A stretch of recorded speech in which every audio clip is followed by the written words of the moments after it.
माँ तू सबसे प्यारी है, माँ तू जग में न्यारी है। माँ तू सबसे प्यारी है, माँ तू जग में न्यारी है।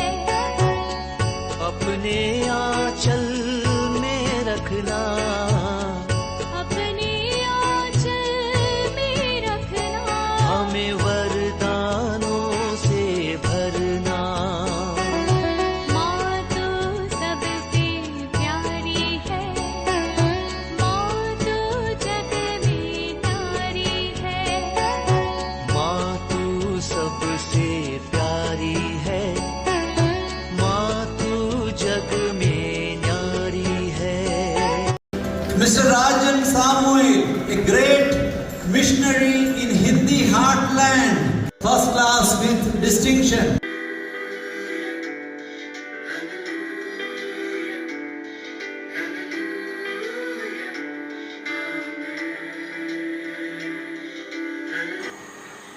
पिता, पुत्र और पवित्र आत्मा के नाम पर आमीन। आप सबों को जय यीशु। हाल ही में मैंने एक क्लास लिया था, जो सुसमाचार जो हम लोग सुनाते हैं, क्रूस का सुसमाचार सही सुसमाचार है। जो प्रॉस्पेरिटी का जो सुसमाचार है, यहाँ आ जाओ, प्रभु के पास आ जाओ, तुम्हें धन मिलेगा, ये मिलेगा, वो मिलेगा, इस प्रकार जो बोल करके जो सिखाता है, वो सचमुच में सही शिक्षा नहीं है। मैं उस क्लास के अंदर इस प्रकार क्रूस के बगैर जो सुसमाचार है वो गलत है, इस प्रकार मैंने एक क्लास लिया था। और उसी से एक सवाल आया है, क्यों क्रिस्तियों को क्रूस उठाना पड़ता है? अन्य लोगों के लिए तो ये नहीं बोलता है, क्रूस उठाने के लिए क्रूस को हटाओ ये सिखाया जाता है। क्यों क्रिस्तियों के लिए ऐसा नियम है? सबसे पहले मैं ये बोलूंगा, प्रभु ईसा मसीह का सुसमाचार केवल एक ग्रुप के लिए, एक जगह के लोगों के लिए नहीं है, सारे संसार के लिए। प्रभु ईसा मसीह ने जो कुछ सिखाया सारे संसार के लिए सिखाया है। केवल क्रिस्तियों के लिए नहीं बोला है क्रूस उठा करके आओ। हाँ, यदि मत्ती का सुसमाचार अध्याय 16 वाक्य 24 को पढ़ेंगे, मैथ्यू चैप्टर 16 वर्स 24, वहां पर लिखा है, इसके बाद ईसा ने अपने शिष्यों से कहा, जो मेरा अनुसरण करना चाहता है वह आत्मत्याग करे और अपना क्रूस उठाकर मेरे पीछे हो ले। क्योंकि जो अपना जीवन सुरक्षित रखना चाहता है वह उसे खो देता है, और जो मेरे कारण अपना जीवन खो देता है वह उसे सुरक्षित रखेगा। मनुष्य को इससे क्या लाभ यदि वह सारा संसार प्राप्त कर ले लेकिन अपना जीवन ही गवा दे? तो यहाँ पर ईसा मसीह अपने शिष्य लोगों से कहते हैं, तो आत्मत्याग करना और क्रूस उठाकर मेरे पीछे आना। तो शिष्य लोगों को बोला करके, इसका मतलब ये एक गलत तरीके से हम लोग सोचते हैं कि इसका मतलब केवल ईसाई लोगों के लिए या 12 प्रेरितों के लिए। यदि हम इस घटना को मार्कुस के सुसमाचार में देखेंगे, मार्कुस का सुसमाचार अध्याय 8 वाक्य 34, मार्क चैप्टर 8:34 में, वहां पर ईसा मसीह शिष्य लोगों को नहीं, जो जन समुदाय प्रभु के पास था उनसे कहा है। और लूकस के सुसमाचार को देखेंगे और थोड़ा सा और फर्क मिलेगा। लूकस का सुसमाचार अध्याय 9 में वाक्य 23 के अंदर लिखा है, प्रतिदिन अपना क्रूस उठाने के लिए। तो मत्ती ने लिखने का, मार्कुस का लिखने का और लूकस का लिखने का, देखो तीनों में थोड़ा सा फर्क। इसका भी कारण मैंने, जो बाइबल कोर्स हमारा चल रहा है, क्यों मत्ती में, मार्कुस में, लूकस में, योहन में जो हम लोगों को फर्क दिख रहा है, इसका सब कारण मैंने सिखाया।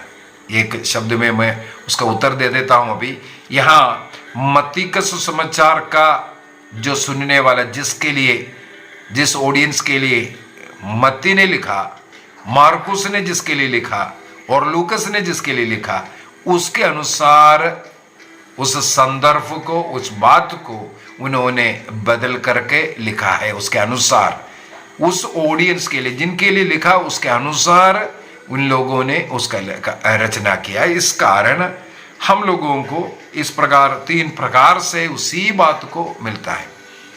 संक्षिप्त में यही है, ये संदेश सारे संसार के लिए। यदि यीशु क्रिस्त को अपना मुक्तिदाता के रूप में स्वीकार कर जीवन बिताना है और क्रिस्त के द्वारा मुक्ति प्राप्त करना है, हमें क्रिस्त के समान क्रूस उठाना है, ये प्रभु सिखा रहा है। हमें मालूम है मत्ती के सुसमाचार अध्याय 16 में, उससे पूर्व में ईसा मसीह ने अपने दुख भोग का पहला भविष्यवाणी किया। सबसे पहला भविष्यवाणी करने के बाद प्रभु हमसे भी आग्रह करते, जैसे मैं क्रूस उठाता हूं उसी प्रकार तुम लोग भी प्रतिदिन क्रूस उठा करके आना। क्रूस उठाना जरूरी है। इसलिए मैंने उस क्लास के अंदर बोला है कि क्रूस के बगैर कोई सुसमाचार नहीं है। क्रिस्तीय जीवन क्रूस उठा करके चलने को ही कहते हैं। यदि क्रिस्तीय जीवन जीना चाहता है, उनको क्रूस उठाना अनिवार्य है। अब ये क्रूस क्या है, कैसे उठाना है, इसका सब आपको सीखना पड़ेगा। ये नहीं सोचना है कि लकड़ी का क्रूस उठा करके जा रहा हो, या हमने कुछ गलती किया उसके कारण हमें जो कष्ट दर्द झेलना पड़ रहा हो, इसको क्रूस नहीं कहते हैं। हमें सत्य का जीवन, ईमानदारी का जीवन, प्रार्थना का जीवन, एक धार्मिक जीवन जीने के लिए जो कष्ट नष्ट सहन करना पड़ता है, ईमानदारी का जीवन जीने के लिए बहुत क्लेश है, पवित्रता का जीवन जीने के लिए बहुत कष्ट है।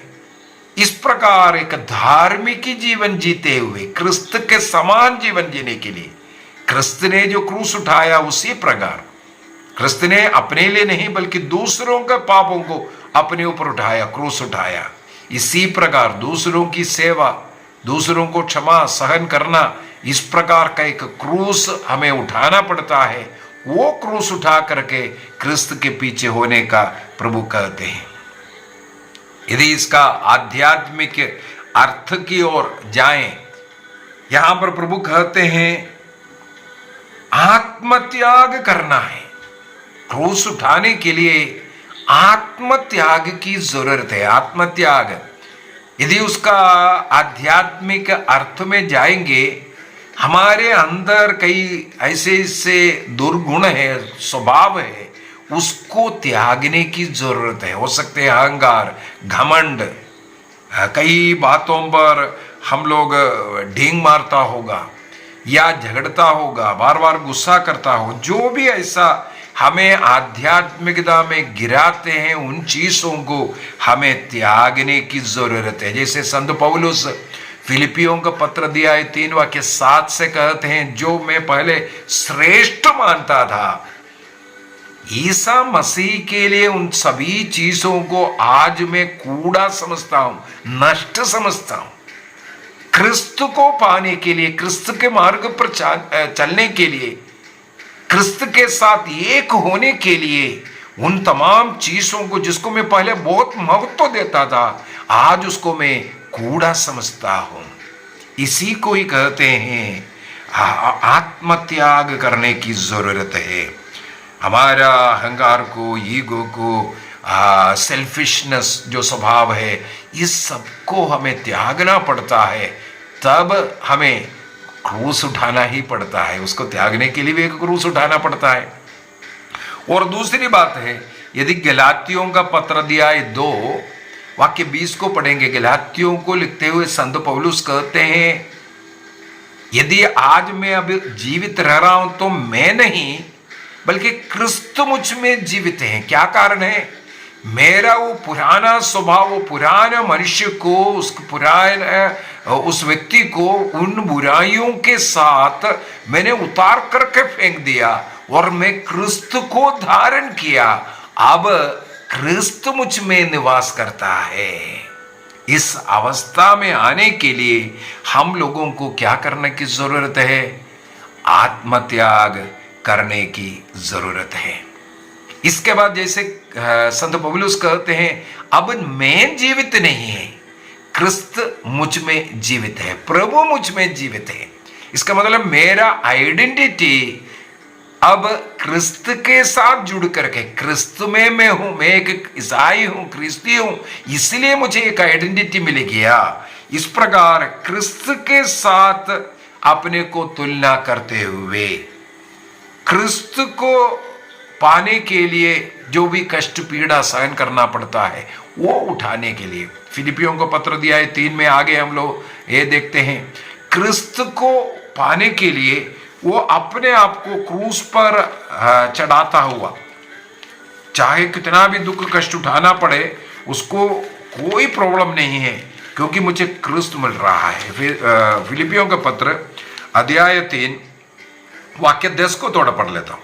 वहां पर लिखा है, मैं यह चाहता हूं कि मसीह को जान लूं, उनके पुनरुत्थान के सामर्थ्य का अनुभव करूं और मृत्यु में उनके सदृश्य बनकर उनके दुख भोग का सहभागी बन जाऊं, जिससे मैं किसी तरह मृतकों के पुनरुत्थान तक पहुंच सकूं। देखो, लक्ष्य क्रिस्त के साथ जी उठना, क्रिस्त में एक नया जीवन, उस आनंद जीवन लक्ष्य रख करके संत पौलुस कहते हैं, मैं चाहता हूं कि मसीह को, क्रिस्त को मैं जान लूं। कैसा क्रिस्त को जानना है? उनके पुनरुत्थान का सामर्थ्य का अनुभव करने के लिए उनके साथ मृत्यु का अनुभव करना है। उन्होंने जो पीड़ा सहन किया है उस पीड़ा का अनुभव करना, अर्थात हमारे जीवन में होने वाले सारे पीड़ाओं को क्रिस्त के पीड़ाओं के साथ जोड़ करके रखना।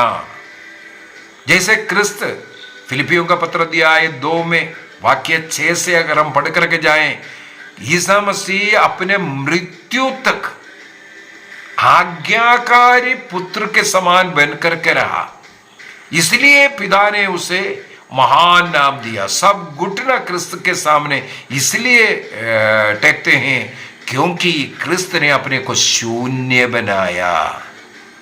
इस प्रकार जब तक शून्य नहीं बनाएंगे हम क्रिस्त के साथ एक नहीं हो सकता। इसी को ही बोल रहा है क्रूस उठाना। ये बहुत तकलीफ देने वाली बात है। इसमें क्या है? क्रिस्त के साथ एक होना है, क्रिस्त के स्वभाव धारण करना, क्रिस्त का जो भी कार्य है, क्रिस्त ने अन्य लोगों के लिए कष्ट उठाया और अन्य लोगों को क्षमा किया, सहन किया, अन्य लोगों के पापों को अपने ऊपर उठाया। इसी प्रकार क्रिस्त के स्वभाव को धारण करना जरूरी है। फिलिपियों को लिखते हुए, फिलिपियों का पत्र दिया है 2:5 में संत पौलुस लिखते हैं, क्रिस्त का वो मनोभाव को अपनाने के लिए। जब तक हम क्रिस्त का मनोभाव अपनाएंगे नहीं, हम दूसरों को सहन नहीं कर सकता, क्षमा नहीं कर सकता, प्रेम नहीं कर सकता, क्रूस भी नहीं उठा पाएगा। हम लोग क्रूस से, अपमान से, दर्द से हम भागेंगे। क्या कारण है? क्रिस्त का वो मनोभाव हमारे अंदर नहीं है, इसलिए हम लोग क्रूस से भागेगा। जैसे पेतरुस, ईसा मसीह ने जब उनके दुख भोग का पहला भविष्यवाणी किया, पेतरुस ने हाथ पकड़ करके अलग कर कर बोला, प्रभु नहीं, ऐसा कभी होने नहीं देगा। तो प्रभु ने उससे कहा, शैतान हट जाओ, तुम मेरे रास्ते में बाधा बन रहा है, मेरा रास्ता क्रूस की रास्ता है। हमें मालूम है मत्ती का सुसमाचार अध्याय 17 में, लूकास समय अध्याय 9 में हम लोगों को मिलेगा, ताबोर पहाड़ पर ईसा मसीह का रूपांतरण हुआ। स्वर्ग राज्य का एक पूर्व आस्वादन शिष्य लोगों को वहां पर मिल गया। पेतरुस, याकूब, योहन को स्वर्ग राज्य का एक पूर्व आस्वादन वहां मिल रहा है। इसलिए पेतरुस चिल्लाकर के बोल रहे हैं, हम यहां होना कितना अच्छा है, हम 3 तंबू यहां बनाएंगे, एक तेरे लिए, एक मूसा के लिए, केली के लिए। पेतरुस को भी मालूम नहीं था वो क्या बोल रहा है, क्योंकि इतना आनंद खुशी वहां हो रहा था, स्वर्ग का अनुभव। पेतरुस चाहता था स्वर्ग के अनुभव में रहे, इसलिए 3 तंबू बना करके हम यहां रहेंगे बोलता है। लेकिन प्रभु क्या कहते हैं, चलो हम नीचे उतरे। किस लिए नीचे उतरना है? यरूशलेम जाने, क्रूस उठाने के लिए हम जाएं। इसका मतलब है स्वर्ग राज्य का रास्ता क्रूस उठाते हुए होता है। प्रभु इसलिए सिखाया संकरे रास्ते से प्रवेश करना। नरक के लिए जो जाता है वो चौड़ा रास्ता है, उसमें कोई तकलीफ नहीं है, खुशी खुशी हमेशा खुशी ढूंढेंगे। लेकिन स्वर्ग राज्य के रास्ता संकर रास्ता है, तकलीफ वाला रास्ता। हमारे जीवन में होने वाले उन दुख तकलीफों को हमें स्वीकार करना है, हमेशा उसको हटने के लिए प्रार्थना नहीं करना, बल्कि प्रार्थना करना है प्रभु इसको सहन करने के लिए, इनको क्षमा करने के लिए मुझे शक्ति दीजिए, मुझे सामर्थ्य दीजिए, अपने आत्मा दीजिए, अपना मनोभाव दीजिए। प्रभु का मनोभाव जब हमें मिलेगा, हमारे जीवन में आने वाला दुख कष्ट अपमान निंदा जो भी मुसीबतें है वो सब कुछ हम सहन करने के लिए तैयार हो जाएगा, उसमें हमें आनंद मिलेगा, खुशी मिलेगा। और हम लोग देखते हैं रोमियो का पत्र अध्याय 8 वाक्य 17 को मैं थोड़ा सा पढ़ना चाहूंगा। रोमन्स चैप्टर 8 वाक्य 17। वहां पर संत पौलुस हम लोगों को सिखाते हैं कि यदि हम उसकी संतान हैं तो हम उसकी विरासत की भागी हैं। हम मसीह के साथ ईश्वर की विरासत की भागी है। यदि हम उसके साथ, ध्यान से सुनना, हमें उस स्वर्ग राज्य का भागी बना रहा है क्रिस्त के साथ, उस स्वर्गीय विरासत का हमें भागी बना रहा है क्रिस्त के साथ। यदि हम, शर्त क्या रखा हुआ, यदि हम क्रिस्त के साथ दुख भोगते हैं तो हम उनके साथ महिमान्वित भी होंगे। यदि हम क्रिस्त के साथ दुख भोगेंगे तब हम महिमान्वित होंगे, तब हम वो स्वर्गीय विरासत का उत्तराधिकारी बनेंगे।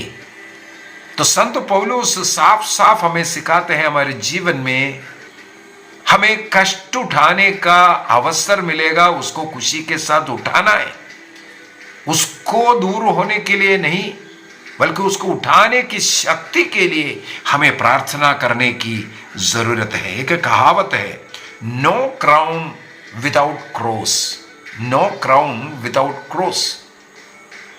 हम लोगों को जो मुकुट जो मिलने वाला है वो क्रूस का मुकुट है। क्रूस के बगैर कोई ऐसा मुकुट क्रिस्तियों के लिए नहीं है। सच्चा जो क्रिस्तीय जीवन है वो क्रूस सेंटर्ड लाइफ वाला होगा। जीवन में यदि कोई तकलीफ ही नहीं है, सुखी सुख है, पैसा है, मकान है, कुछ भी प्रॉब्लम नहीं है, तो सोच लेना कुछ ना कुछ हमारे आध्यात्मिक जीवन के लिए प्रॉब्लम देगा। आध्यात्मिक जीवन नष्ट होने वाला है, स्वर्ग राज्य नष्ट होने वाला है।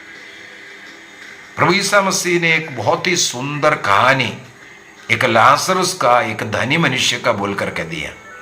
इसी प्रकार एक धनी मनुष्य था, उसको कोई प्रॉब्लम नहीं था, अच्छा खाना पीना पार्टी, लेकिन उनका मृत्यु के बाद नरक जाता हुआ भी हम लोग पाते हैं। कष्ट पीड़ा हमें स्वर्ग की ओर लेकर के जाते हैं। क्रूस स्वर्ग के रास्ता के लिए जरूरत है। और प्रतिदिन क्रूस उठा ली, जैसे लूकस के सुसमाचार के अंदर अध्याय 9 में प्रतिदिन उस क्रूस को उठाने का आग्रह कर रहा है।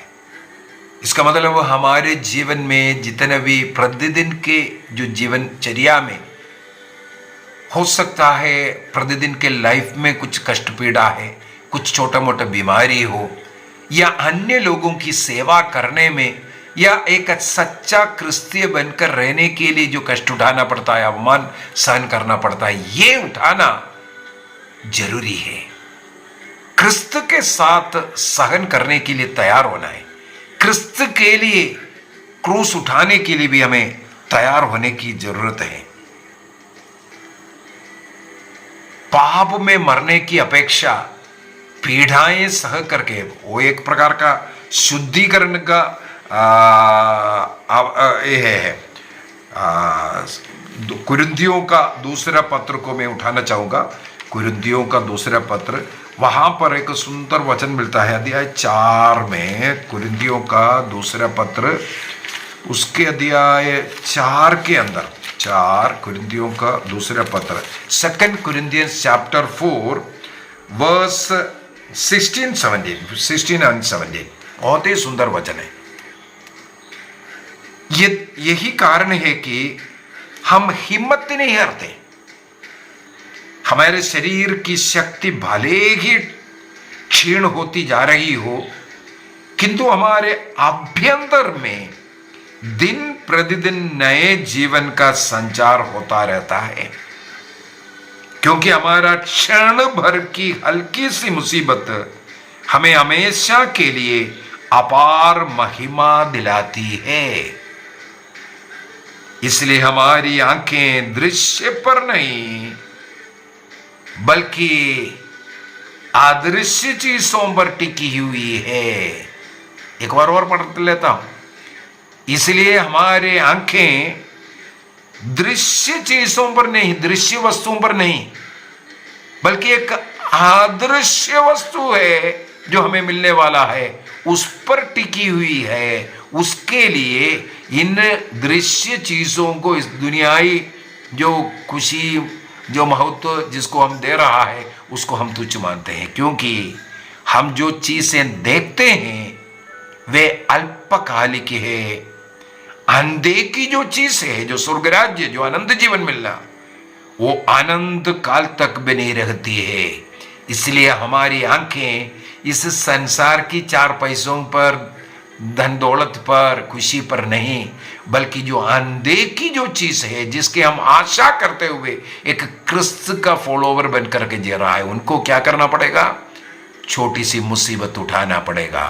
बाहरी रूप से अपमानित, निंदित, क्षीणित, बीमार सब दिखेगा, लेकिन उसके द्वारा हमारा अभ्यंतर दिन प्रतिदिन क्या है? नया जीवन होता रहता है। वो बढ़ता रहता है, अंदर बढ़ रहा है, बाहर क्षीण हो रहा होगा भले। 13 तारीख, इसी 13 तारीख को संत अक्यूटिस के विषय में मैं क्लास लेने वाला हूं। इसके लिए बहुत ही अच्छा उदाहरण, 15 साल की उम्र में उनका मृत्यु है। उनको कैंसर का बीमारी, उसमें काफी पीड़ाएं होता है, लेकिन उस बेटे ने अपना उस दर्द, परेशानियां, उस स्वर्ग राज्य की महिमा के लिए संत पापा बेनेडिक्ट 16वां, उस समय पर संत पापा, उनके लिए और कैथोलिक कलीसिया के जरूरतों के लिए प्रतिदिन समर्पित करते हुए प्रार्थना करता था। देखो, पीड़ाएं, दर्द, उसके लिए हटाओ, उसके लिए प्रार्थना करो, ये वो उसने नहीं बोला कभी। वो दर्द मिल रहा था, दर्द सह रहा था, उस दर्द को क्रिस्त के दर्द के साथ, उस क्रूस के साथ समर्पित करते हुए वो प्रार्थना किया, हमारे संत पापा को, हमारे कैथोलिक कलीसिया को मैं के लिए मैं समर्पित करता हूं बोल करके। आज वो एक महान संत बन गया। देखो, 13 तारीख को उनके विषय में और भी कई बातें हैं, मैं बोल कर दूंगा। तो आज के इस क्लास जो सवाल किया था, क्रिस्तियों को क्यों उठाना है, क्योंकि इसमें कई फायदा है। स्वर्ग राज्य मिलना है, क्रूस उठाना है। स्वर्ग राज्य का रास्ता क्रूस का रास्ता है। ये केवल क्रिस्तियों के लिए नहीं, सारे मनुष्यों के लिए है। छोटे छोटे दर्द परेशानी में ये हटाओ, ये दर्द परेशानियां हैं, थोड़ा सहन करना सीखो। उसके लिए प्रभु को धन्यवाद दो। अपमानित हुआ, पीड़ित हुआ, नष्ट हुआ, कष्ट हुआ, पराजय हुआ, इसके लिए भी प्रभु को धन्यवाद दो। उसको प्रभु के हाथों में समर्पित करो, उसमें आनंद बनाना शुरू करो। दूसरे लोग अपमानित कर रहे, दर्द दे रहा है, उसको प्रभु को समर्पित करो। उसके द्वारा अनेकों लोगों को आशीष के लिए प्रार्थना करो। सहन करने के लिए आत्मा की शक्ति मांगो। और एक वचन में देना चाहूंगा, यशायाह का ग्रंथ अध्याय 48 वाक्य 10 के अंदर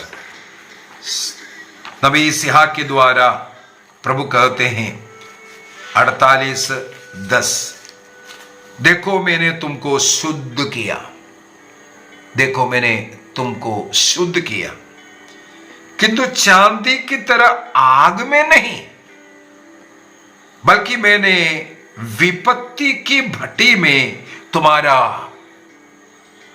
परिष्कार किया। विपत्ति की भट्टी में डाल करके तुम्हारा परिष्कार किया। इसका मतलब हमारे जीवन में जो विपत्तियां, दुख, कष्ट, पराजय, अपमान, सब कुछ ये हमें शुद्ध करने के लिए इस्तेमाल करता है। इसलिए हमें उससे भागना नहीं, बल्कि प्रभु से प्रार्थना करने, इसको सहन करने का शक्ति मुझे दे दो प्रभु।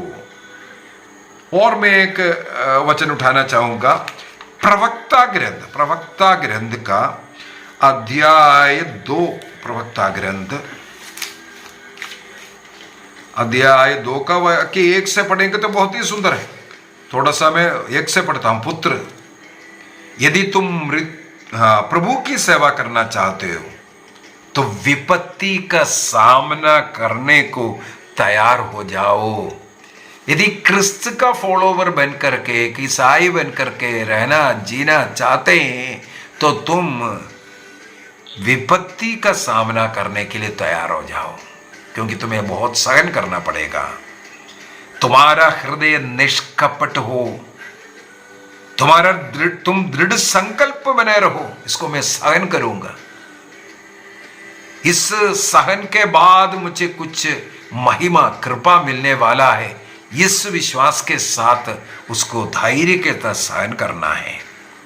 आगे क्या लिखा है, विपत्ति के समय तुम्हारा जी घबराए नहीं। थोड़ा सा मुसीबत होता है, दर्द होता है, फटाक से फोन लेकर के 50 को फोन करेगा, ब्रदर जी, फादर जी, प्रार्थना कीजिए, दर्द हो रखे, यहाँ दर्द, वहां दर्द।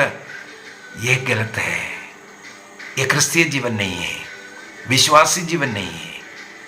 प्रभु से आप स्वयं प्रार्थना करो, प्रभु मुझे हिम्मत दीजिए, शक्ति दीजिए, इसको सहन करना है। वो आपके लिए, आपके परिवार के लिए, अन्य लोगों के लिए समर्पित करते हुए उसको सहन करना है।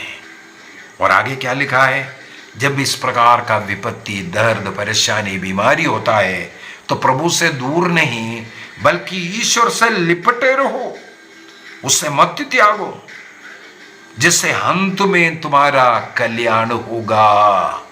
इसलिए पराजय से, अपमान से, दर्द से जी घबराना नहीं है।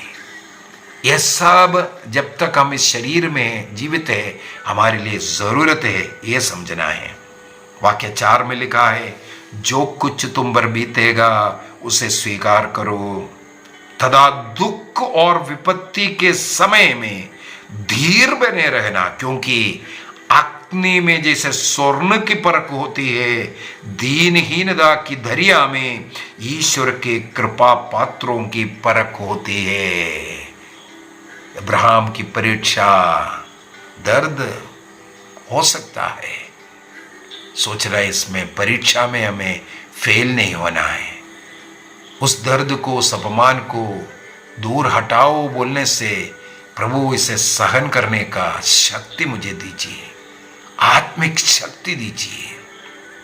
जिस प्रकार प्रभु यीशु मसीह के दुख भोग के समय पर स्वर्गदूत प्रभु का मदद किया, उसी प्रकार स्वर्गदूत हमारा मदद भी करे, हिम्मत दे, शक्ति दे। आइए अपनी आंखें बंद करें, एक निर्णय कीजिए, क्रिस्तीय जीवन सहन करना, क्षमा करना, प्यार करना, प्रतिदिन का क्रूस उठाना, दूसरों की सेवा करने के लिए, दूसरों को सहन करने के लिए, या एक धार्मिक जीवन जीने के लिए जीवन में अनेकों नष्ट कष्ट को झेलना पड़ता है। एक ईमानदारी का जीवन, पवित्रता का जीवन, प्रार्थना का जीवन, भक्ति का जीवन, धार्मिक जीवन के लिए हमें बहुत कष्ट उठाना पड़ता है। उस प्रतिदिन का कष्ट उठाकर क्रिस्त के समान जीने के लिए मैं क्रिस्त मुझ में, इस विश्वास में जीने के लिए हमें क्रूस उठाना पड़ता है, क्योंकि मेरा प्रभु मेरे लिए क्रूस उठाया। अभी मुझे भी क्रूस प्रभु के साथ उठाना है, प्रभु के साथ मरना है, तब मैं प्रभु के साथ जी उठूंगा, आनंद जीवन मुझे मिलेगा। उस आनंद जीवन की तुलना में आज का ये जीवन बहुत ही छोटा है, समुद्र में एक बूंद पानी के समान है। उस आनंद जीवन के लिए आशा रख करके सहन करने का, क्षमा करने का, प्यार करने का निर्णय कीजिए। प्रभु इसके लिए हम सबों को आशीष दे, कृपा दे, पिता, पुत्र और पवित्र आत्मा के नाम पर आमीन। आप सबों को जय यीशु।